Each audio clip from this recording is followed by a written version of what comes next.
Мадумаровдан кешірім сұрайық. Ташиев Мадумаровдан кешірім сұрайық. Ташиев Мадумаровдан кешірім сұрайық. Ассаламу алейкум, урматтуу кыргызстандыктар, урматтуу кыргыз элим. Мына кече күнү парламентте депутат менен ГКМ-нын жетекчисин экөөнүн каям айтышын бардыңыздар көрдүңүздөр. Мен бир нерсеге бардыңыздарды көңүл буруңуздарды суранам. Депутат бул эл өкүлү. Эл тарабынан шайланып келген. Элдин укугун талашат, элдин үнүн аткаруу бийлигиндеги бийлик өкүлдөрүнө жеткирет. Бийлик менен элдин ортосундагы түздөн түз өкүлү бул депутат. Адахан Кимсанбаевич ант бергенде эле өзүнүн антында туруп, ошону актап иштеп атат. Тилекке каршы 85% депутаттар элге берген убадасын үстүнөн чыкпай, өз укуктарын билбей, алардын иши кандай, милдети кандай, аны дагы билбей, аткаруу бийлигине жана бийликке мындай жалпак тил менен айтканда, коомчулукта айтылып аткан сөзгө таяна турган болсок, пактачылар деген наам алышты. Жок дегенде, урматтуу депутаттар, өз укугуңарды билгиле. Элден алып келген добушуңарды актап, антыңардын үстүнөн чыккыла. Экинчи маселе, мына кече Жалал Абад шаарында жаштар кайрылуу кылыптыр. Мен дагы Жалал Абад шаарынын Сузак районунун тургуну болом. Жалал Абад шаары бир эле аларга тийиштүү эмес, алардын менчик жери эмес. Мен дагы кыргыздын уулумун, кыргызстандыкмын. Менин дагы канымда кыргыздын дүркүрөп каны айланып турат. Силер кандай өзүңөрдү ушунчалык кыйынсетсеңер, мен дагы ошонун биримин. Бирок мен бүгүн мамлекеттик бийик деңгээлдеги саясат жүргүзгөн, илим, билими бар, саясатта такшалган Адахан Кимсанбаевичти колдоймун. Ошондуктан ошонун тарапташы болуп келатам. Эмне үчүн? Биринчиден билимдүү. Экинчиден, силер айтып атпайсыңар, биз күчтүүбүз, жалаң спортсмендер деп. Мамлекетти күчтүү же болбосо бир спортсмен көтөрө албайт. Интеллигенция деп коет, мына ошолор көтөрөт. Мыйзам менен иштеген гана мамлекет өнүгөт. А калгандарыңар көнүп калгансыңар, кашаны секирип, мыйзамды бузуп. Анан кече дагы бир нерсеге көңүлүңөрдү бургум келет. Көптөгөн дежурлар регион телеканалынан чыктыңар, ЖТРден чыктыңар. Булар 2 жылдан бери эле ошол телеканалдын территориясында айланасында жүргөн адамдар. Тек кана Мадумаровго карата каралап келген адамдар. Силерди дагы билем. Ошол региондун кайсыл жеринде отурасыңар, сыртында кашанын скамейкасында отурасыңар, кайерге барып чай ичесиңер, кандай болуп чакырат, бардыгын билебиз биз. Ошондуктан эксперт болуп чыгып айтпай эле койгула. Бул жерде биз мыйзамдуулукту карайлы, ошого баа берели. Урматтуу кыргызстандыктар, биз элдин үнүн талашып аткан, эл менен бирге болуп аткан, жана мыйзамдан чыкпаган инсан менен бирге болушубуз керек, аны колдошубуз керек. Саламатсыздарбы, урматтуу кыргыз элим. Мен сиздерге кайрылуудун себеби төмөндөгүчө. Кече күнү жогорку кеңеште биздин Адахан Кимсанбаевичти Ташиев, Камчыбек колуңду сындырам, Тазабек Икрамовду сен деген жөн отур сүйлөбөстөн, Самый Нургожону, Кадырбековду жонуңа эмеңди ташып кел, унуңду ташып кел деп ар кайсы сөздөр менен келип басындырып атат. Биздин депутаттарыбыз, эл шайлаган депутаттар иштейби же иштебейби? Министр Минфинге суроо берип атса, тетиги Ысык Атанын депутаты, ал деген канча миллион бизге аренда төлөйт деп көзүн кысып отурат ошол жерде. Көз кыскандан көрү сен камчы, сен көтүңдү кыссаң болмок ошо. Сен ойлоп атасыңбы? Элдер айтып атат, элдер минтип атат деп. Сен же кыйынсыңбы? Сен кече күнкү Жалал Абадта чыккан балдарыңды тыйып алган, Барпыда же башка балдар жокпу? Ошондой күчтүү экенсиң, ошол балдарды апарып туруп Баткенге чек арага апарып койгонуң ошол балдарды. Бизди билбейт дейсиңби сен? Сен деле эч андай экенсиң, сен жогорку кеңеште эмне кылып отурасың? Эл толкуса көл болот. Бизди эч ким айткан жок. Биз бузабыз, биз деген бийликти алабыз деп. Эл көрүп турат, билип турат. Элдин бардыгы койгонду. Карап өзүңдү басып алгының, өзүңдү басып ала албайсыңбы? Көзүңдү кыспастан көтүңдү кысып алганың керек болсо.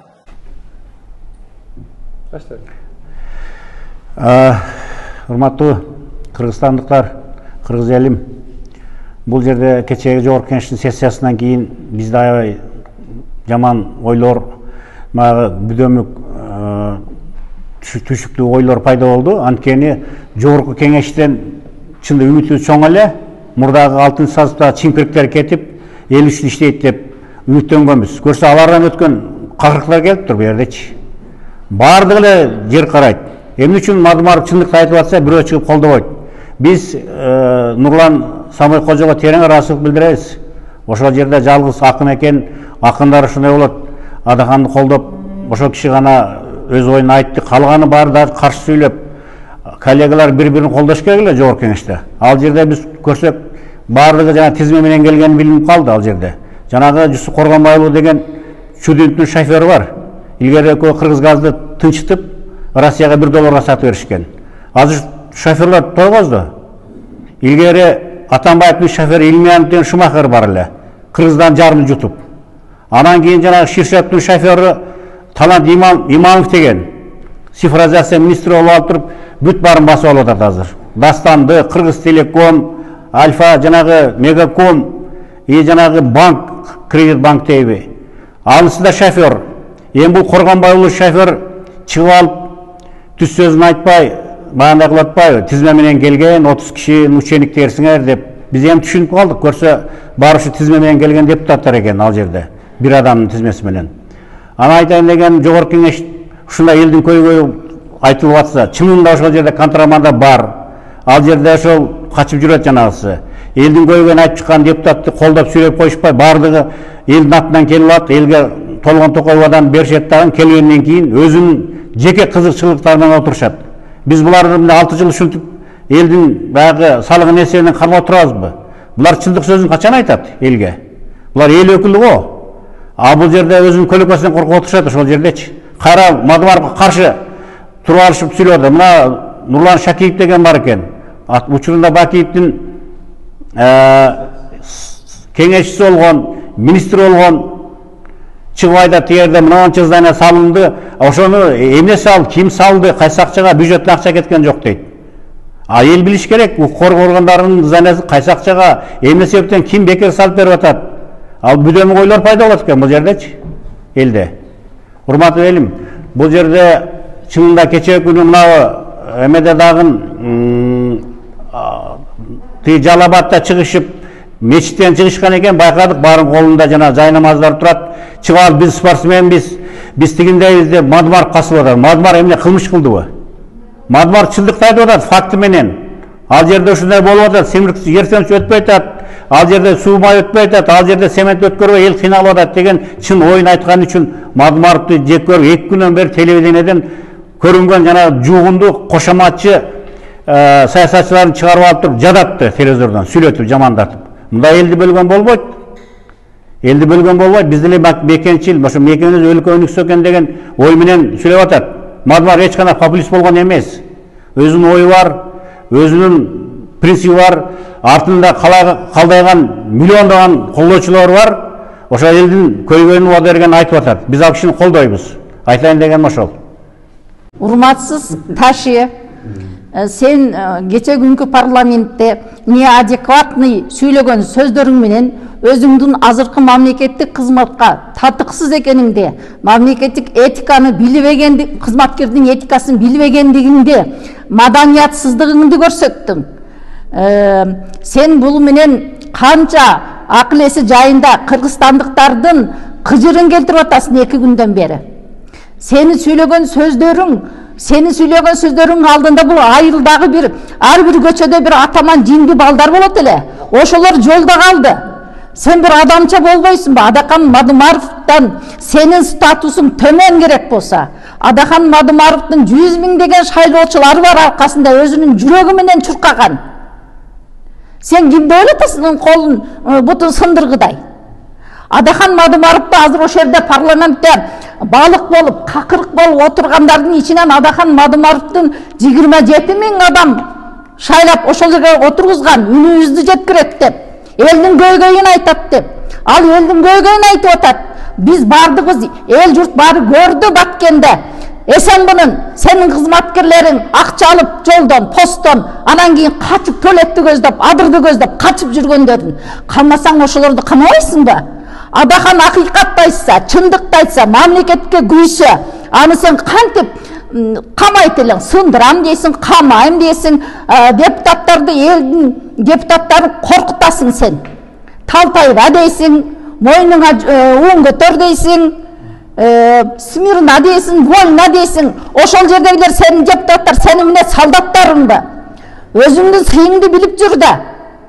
Эми сен адахандын колун сындырсаң, бир уйдун мүйүзүнө чапсаң, 1000 уйдуку зыркырайт дейт. Канча адамдардын жүрөгүн зыркыратып атасың, кыжырын келтирип атасың. Өзүңдүн эсиңе келгин, адахандан кечирим сураган керек болсо, ошондо эл сени кечирет. Арың менен элди коркутам деп турасыңбы? Элдин жүрөгүн биротоло түшүрдүм деп турасыңбы? Сен наоборот өзүңө каршы кылып атасың элдин баарын. Сен бул кылыгыңды ташта, эгерде иштейм деп ойлосоң. Кечирим сура. Элдин баарынан кечирим сура. Адахан Кимсанбаевичтан айрыкча сура. Сен ошонун жакшы жактарын үйрөнбөстөн, ушундай бир биз ойлогон элек, бирге ушулар иштеп калды. Адахан Кимсанбаевичтин сүйлөгөн сөздөрүн, бүтүндөй анын адептерин, жакшы жактарын ушулар үйрөнөт го деп силерден көп үмүт кылдык элек. Биздин үмүтүбүз өчтү. Силерден эч кандай жакшылык күтпөй калды кыргыз эли. Жогорку кеңешти көрүп отуруп, Камчыбек Кыдыршаевичтин сөзүн угуп отуруп, шайлоо бүткөндөн кийин бул Баткен чек арасына кеткенден эле бунун Барпыдагы балдар чыкты да. Мен ошого аябай кейдим. Не Барпыдагы спортсмендер не Жет областта жок бекен. Бул не элдин кыжырына тийгени да. Не бир генералды коргойбуз дейт, не Жет областынын элдери аларга эл эмеспи? Мадматтын 100 000 деген колдоочулары бар. Анти элдин кыжырына тийбестен кайта элдин ушундай чыда албай турган сөздөрдү айтышып атат да. Эл турат, спортсмендер турат дейт. Не Жет областта спортсмендер жок бекен? Жет областынын 100 000 деген Мадматтын көрман адамдары бар. Биз эл шайлаган ошону. Не Мадматтын эмне алар эмне көзгө илбейби? Бул 100 000 адамдын эң алдыңкы лидери бул. Бүткүл дүйнө жүзүнө лидерди уят кылып атат. Урматтуу эмес Камчыбек Ташиев, кечеги жогорку кеңеште жыйындагы сүйлөгөн сөзүңүз бул өтө маданиятсыздык, деңгээлиңиздин өтө пас экенине, адамгерчилигиңиз жоктугун билдирип койдуңуз. Кыргыздын чыган уулу Адахан Кимсанбаевич канча жылдан бери саясатта жүрөт. Ал бүтүн Кыргызстан партиясынын фракциясынын лидери. Сиз ошол кишиге, аксакал кишиге колуң түшүрүп сүйлө, отур, колун сындырып коем деп аябай орой мамиле жасадыңыз. Өтө туура эмес, бул мамлекеттик кызматкердин этикасына жатпайт. Сиз мамлекеттик кызматкердин этикасы жөнүндө эч нерсе билбейт экенсиз. Ошондой бийик кызматты ээлеп, өзүңүздүн алып жүргөнүңүз бул көчөдөгү бир бандиттей эле өзүңүздү алып жүрөсүз. Ошол ак үйдө жогорку кеңеште отуруп алып, ушундай одоно сөздөр сүйлөп, өзүңүздүн адамдык сапатыңызды көрсөтүп койдуңуз. Кечирим сурап коюңуз, Адахан Кимсанбаевичтен аброюңуз көтөрүлөт, элдин назарынан калып кетпеңиз. Бул эл сыйлаган киши. Анын артында 200 000, 500 000, миллионго жакын колдоочулар бар. Азыр деле кеч эмес, кечирим сурап коюңуз. Урматтуу Камчыбек Ташиев, мен сизге кайрылып кетейин деген оюм болду кечеги жогорку кеңештеги окуядан кийин. Сиз мени жакшы билесиз. Бир столдо отуруп чай ичкенбиз. Курманкул Зулушев үчөөбүз резиденцияда, Зулушев менен тууганым болот, жакшы билесиз. Ошондо мен айткам силерге көп нерсени. Зулушев, силерге баягы бүтүн биримдик партиясы менен келатып, 2 күн, 3 күн, 1 күн калганда менин үйүмө келип менден кеңеш сураган. Тууганы катары. Байке эмне дейсиң? Мен 60-чы местага коюп коюптур Жээнбековдордо. Мен ошондо айткам. Ошон үчүн менин кеңешим уксаңар, мен педагог катары айтып кетейин, урматтуу Камчыбек Ташиевич. Педагогдордун советтин уккан мугалимдер жаман болбойт. Биз мисалы чем юрфакты бүткөн, техфак, технический факультеттерге караганда биз педагогиканын 10-12 түрін оқығанбыз, психология илимдерinin 10-15 түрін оқығанбыз. Ошол нерсени эске алып мен жакшы консультация бергем. Эмне болду? Мен айттым, сени карабай коет, Жээнбековдор монитор отуруп карабайт. Баргында ал мурдатан агайыны досуңар, Садыр Жапаров менен Ташиевке барып туруп, давай, ошолор менен иштеш алып кетесиң деп. Жобосо азыр жумушу жок отурмак азыр. Жээнбековдордун жанында иши жок, ген прокурор, жумушу жок отурмак. Ошол менин берген советимдин аркасынан педагог ал иштеп жатат. Сизге дагы бир кеңеш берип кетейин. Кече колуңду сындырып коем деп айттыңыз, кече Мадумаровго. Ошо колуңду сындырып коем, колуңду сындырам дегениңизди кечирим сураңыз. Жалпы коомчулуктун алдында кечирим сурасаңыз өзүңүзгө эле жакшы болот. Мына кадыр баркыңыз резко 1-2 күн ичинде түшүп кетти. Жалпы эле интернетте сизге асылып жаткан адамдар көп болуп жатат.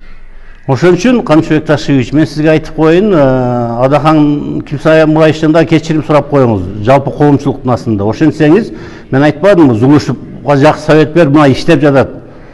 Сиз дагы эгер жакшы болуп тынч иштесеңиз келсе, Мадумаровдон кечирим сурасаңыз, эл дагы сизди кечирет.